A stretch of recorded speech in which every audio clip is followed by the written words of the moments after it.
हे दुःखात सावरण्याची शक्ती नगद नारायण बाबा देवो अशी त्यांनी आम्हाला अगोदरच बोलले होते. आणि आत्ता त्यांचं नियोजित कार्यक्रम असल्यामुळे ते इथं थांबले नाहीत. त्यांना असंच बोलणं झालं, की ते अजून 1, 2, 3 दिवसात म्हणले मी तिकडे येणार आहे. जरी बोलणं झालं असेल तरी मी तिथं तुम्हाला भेटायला येत आहे.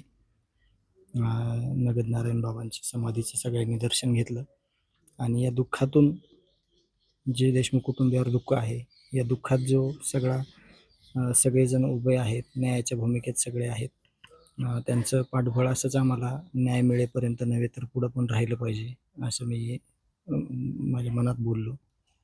आणि इथं आल्यानंतर सगळे लोक इथं आले आणि जे आमच्या न्यायासाठी सगळ्यांनी जे मागितलेलं आहे, आम्ही न्याय मागत राहू, न्याय मिळवून घेऊ आणि त्याच भूमिकेत कायम राहू.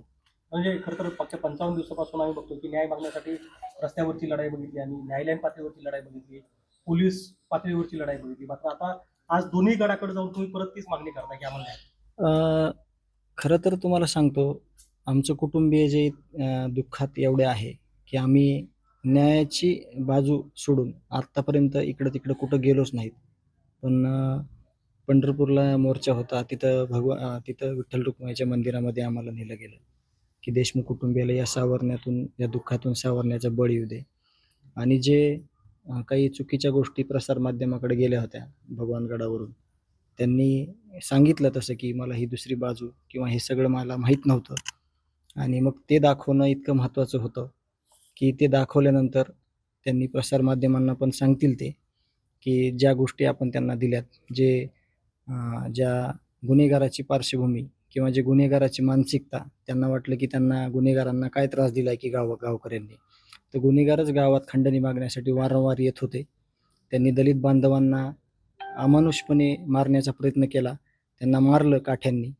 हे वाचवण्यासाठी संतोष अण्णा देशमुख गावचे प्रमुख म्हणून तिथे गेले होते आणि त्यांची हत्या करण्यात आली. तर त्यांची मानसिकता तपासण्याची गरज आहे असं त्यांनी देखील मान्य केलं.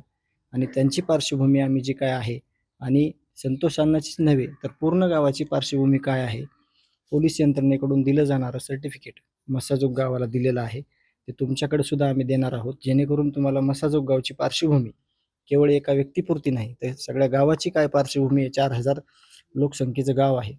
त्या लोकांची पार्श्वभूमी काय आहे, ते तुम्हाला खऱ्या अर्थानं त्यावेळेस कळेल. धनुभाऊ, कायदा आपल्या ठिकाणी काम करताय, यंत्रणा काम करताय, पण आता हे धर्मसत्तेवर कडे जाणं तुम्हाला कितपत हे वाटतंय? कारण यांचा सुद्धा मोठा आधार आहे, नारायणगड, भगवानगड, पंढरपूर. नाही, हे बघा, संप्रदायामध्ये जे दुःखातून सावरण्याची जी ताकद आहे, ती खरी संप्रदायात आहे. संप्रदायातले आचार, विचार, जे पुराणातल्या सगळ्या गोष्टी आहेत, जे साधुसंत होऊन गेले, त्यांना किती यातना भोगाव्या लागलेल्या आहेत. यातून ह्याचे जे प्रत्यय आहेत पुढं, ते या महंताकडून आपण घेणं आणि ते रुजवणं, यातून आपलं दुःख कुठेतरी बाजूला सारून पुढं यायचं कसं, हे संप्रदायातूनच होऊ शकतं.